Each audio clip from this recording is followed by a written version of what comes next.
நமசிவாய 365 டே மணி சேலஞ்சில் June 29 நீங்கள் சொல்ல வேண்டிய மந்திரம் ஓம் தன் குபேர நிதி ஹ்ரீம். ஓம் தன் குபேர நிதி ஹ்ரீம்.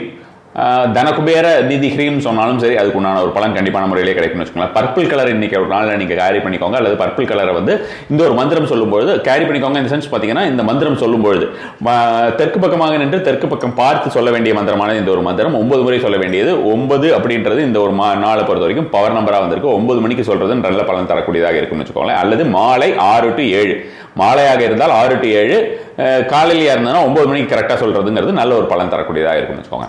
அதே மாதிரி இந்த எல்லோ கலர்ல ஒரு பூ இருக்கும் இல்லையா, அந்த பூ தான் இந்த ஒரு நாளை பொறுத்த வரைக்கும் ஒரு ஹெர்பா வந்திருக்கு. இந்த பூவை நீங்க வந்து சுவாமிக்கு வைக்கிறது. எல்லோ பூனா சம்பங்கின்னு சொல்லுவாங்கன்னு நினைக்கிறேன், மேரிகோல்டுன்னு சொல்லுவாங்க. ஸோ அதை வந்து நீங்கள் வந்து சுவாமிக்கு வைக்கிறது, அந்த பூக்களை வந்து உங்கள் வீட்டில் கொஞ்சம் வைக்கிறது, ஃப்ளவர் மாஸ் மாதிரியோ அல்லது வந்து ஏதாவது ஒரு பவுல்லையோ வைக்கிறது அப்படின்றது எல்லாமே இந்த ஒரு நாளை பொறுத்த வரைக்கும் அதிகப்படியான ஒரு பலன் தரக்கூடியதாக இருக்கும். இந்த ஒரு நாளிலே உங்களுக்கு வரைய வேண்டிய ஒரு விஷயம் அப்படிங்கிறது வந்து பார்த்தோன்னா சங்கு. நீங்கள் கோலம் மாதிரி போடுறதா இருந்தாலும் சங்கு கோலம் போடுறதும் நல்ல ஒரு பலன் தரக்கூடியதாக இருக்கும். இல்லைன்னா இந்த ஒரு நாளில் நீங்கள் கிளம்புறதுக்கு முன்னாலே ஒரு சங்கை வரைந்து அதை சிறிது நேரம் பார்த்திருந்து விட்டு கிளம்புறது, சிறிது நேரம்னு ஒரு 10 நிமிஷம் பார்த்துருந்தீங்கன்னா கூட போதும். ஸோ அது மாதிரியான ஒரு விஷயம் செய்வதுங்கிறது பலனை வந்து நீட்டித்து தர செய்யும். நமசிவாய.